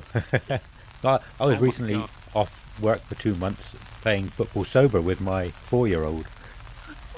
Fractured a bone in my foot. But yeah, that's awesome. Well, thank you. Thank you very much. And Simon, what have you got for us then? I have some wonderful comments from some people on the download page. So I put this on the download group, and I got some awesome stuff back. So I asked them, what do you guys think about RIP? What was your experiences? So Alex Davis said, done RIP 3 times. Everyone's so helpful. And as I'm in an electric wheelchair, they sort everything out. Plus the pub that is on site is really good to go to. Everyone's really friendly. They stay in the luxury bell tent and it's got everything you need. Very comfortable with proper beds, charging electrics, plus having a lock keeps everything safe. So again, nice. That's some awesome comments about the bell tents. And also, someone who's in a wheelchair. So access is really important for people in wheelchairs. So from that point of view, with someone giving it that review, that's actually really good. And then we got a sort of, not an opposite comment, but the first sort of negative one, which is Mark Nixon. He says, it gets worse each year. Over expanded to meet demand, but still better than standard camping. So like we said before, it's because there's more call for it, it's getting bigger and bigger. So like he said, in his opinion, it's getting worse and worse because it's expanding so much. So that's understandable. I've heard quite a few people and seen quite a few people saying that on pages over the years, like, I don't do ROP anymore because so many people do it. I think people wanted it to be really exclusive, but now it's opened up to more and more people. So I suppose it's difficult, isn't it? Yeah, it makes me think of Cartman Land, or was it Cartman World from South Park? Oh Where yeah. he buys his own theme Yeah. park. Like, if we let 2 people in, we can pay for some repairs. Or if we let 2 more people in, we can pay for this. That's exactly it, though. Like Download is fantastic. They put on a great show, and they do it. And like people like Andy Coppin and the team, they do it because they genuinely love it. All the people that work there, but they also need to make money. If they don't make money, they can't do it again. So they have to think about these business routes to get money in. Otherwise, we don't have a festival. Richard Illingworth said, I used to do the hotel one back in the day. And then I started camping and thought I'd buy the extra guest hospitality pass. So there you go. I'm guessing there was add-ons back in the day to get certain bits for the backstage-ish area, because I liked trying to meet bands, etc. But it just got to the point where you'd see no one because they'd have their own area to hang out in where there was no commoners. So thanks, Richard. So again, what I said earlier, it was exclusive back in the day, but now you're not going to get all the bands. I mean, it would. Could you imagine back like 2004 and 5 and 6? I mean, I bet it would have been amazing in those places because you would have had all these bands walking around because it was only a handful of people. That would have been so sick. But now, not so much. Oh my, this is such a crazy name. Sans Nossit Faced. I'm not sure that's their real name. There might be one of those names that they create. If that is your real name, that's pretty awesome. Nearly twice the cost of being similar to in mainland Europe. So I think they're saying that the French one is way cheaper for RIP than the British one is. Yeah, and I enjoyed having nicer showers and the VIP area, but the check-in process was a shambles. If you don't drive, it's a trek to get back to the coach area. So again, they're thinking about people that drive and that are going to drive there, but maybe they're not necessarily doing that for the people that still want to do RIP but don't drive. So you might do the Bell tent or whatever. So I guess, this is a good thing. This is what people are bringing up, like things we're not thinking about, like wheelchair access. What are people doing when they don't drive? Because me and you are just like, well, we drive, so we're just assuming that that's the way people are going to get there. So it's nice to have these comments from people and get some other perspective on it. Greg Woodhouse says, love it. It's pretty expensive, but being able to pitch next to the car and being able to bring a decent barbecue and keep food and beers cold in the large cool boxes is great. So I guess having your car there, you've always got that battery, so you can use it for all sorts of stuff. You can cool stuff, you can heat stuff, you can do what you want, really, can't you? Because you've got whatever will attach to your car, you've pretty much got it. Yeah, I'd be worried about running the battery out. Oh yeah, but I suppose if you run your engine for like 10 minutes while you're doing stuff, it's probably not going to do not going to do too much. But I guess some people really like being next to their car. Rhiannon Howlett said, "Love it. Above everything else, being able to park next to the team was a dream." So I'm guessing they're talking about all their friends and stuff. So again, it's like people just love parking next to camping next to the car, because it just makes things so easy. Just imagine not having the walk from the car park in. You just get out your car with the tent and go, right, I'm going to put it here. Oh yeah, that is so good though. Oh, because that's the worst bit. The worst bit of Download Festival, and I've said it in my YouTube video. The most YouTube views I've got is almost 5k now, which is pretty decent, on my video of things, what to bring to download. And I say to people in there, right, you don't have to bring all your stuff from the car in one go. Just don't do it, because you'll just kill yourself. And I've done it so many times. But still, even just taking some stuff still is really painful, innit? It's just like, it's the worst bit of the festival by far. And once you're over that, you can have the best time ever. But it is a ball ache. So yeah, parking next to it and just going, oh, here's the tent. There you go. That would be pretty sick, actually. That's a good selling point. Catherine Forlice says, a lot of things are great about RIP. Our group camp in Park Farm, so we can park right next to our tent and take alcohol in glass bottles. Oh, okay. There you go. I never knew that. Only for use in the RIP campsite, so you won't be able to take them out of there. They'll probably check you on the way out. I also appreciate the access to warm showers, campsite shop, pub, and the lovely welcome hut where you can get access to teas and coffees at all hours. And chatting to the team is amazing. So I'm guessing people are really liking the people that work in these little RIP places as well. Because obviously, staff at Download, and from my experience, really nice. Some people have had varying experiences with staff at Download, mainly with security. I think that was a little bit back in the day, though, when they were, hiring out to third parties and stuff. The distance to the arena is very helpful, fairly close when you're in Park Farm. The atmosphere in RIP is also amazing. It's like returning home to a huge extended family, although Download does feel like that in general. So like you said, because it's less people, you probably get to know a lot of people who go constantly. And you probably recognise a lot of people and end up drinking with them and doing all that stuff. What else have we got here? Should I do one more? Yeah, do one more. One more. Sort of semi-longish one. Okay, and finally, Benji Sampson. I've done RIP 6 times. As someone that doesn't drink heavily and chooses to enter the arena as soon as it's open until it closes, having a more relaxing, cleaner atmosphere around my camping area is a massive bonus. Having half-decent showers and toilets are one of the biggest plus points, and also having the VIP area by the arena and the tattoo tent. Also, not having to lug your gear anywhere helps too, and parking by my Land Rover next to my tent is always awesome.